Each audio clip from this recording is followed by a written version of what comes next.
Basil which is also known as tulsi in India, is one of the most common herb people use while making tea in India.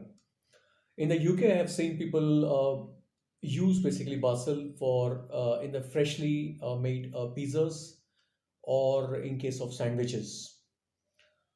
It is also known as holy herb, and perhaps the reason might be because this is one simple thing which could be used in all kind of not all, many kind of illnesses.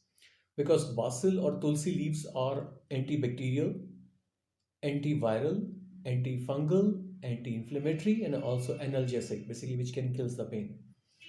So that is perhaps one of the reason that basil leaves are considered as a holy herb because of its very high medicinal value. However, there are two things basically which you have to remember when you're using basil. Number one, especially if you're in India, you have to see that there is a dust everywhere.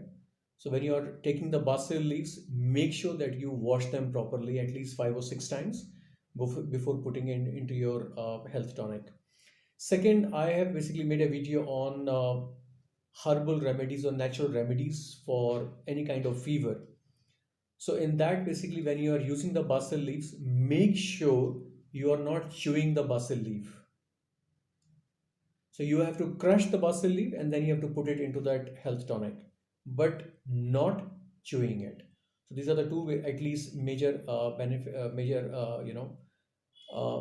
points you have to remember. For more information, basically about the basil and about its health benefits, I've given a link in the description link below. There's an article link. So I have given basically more details into that. Feel free to share this video or like it if you find it informative. Thank you very much for watching this.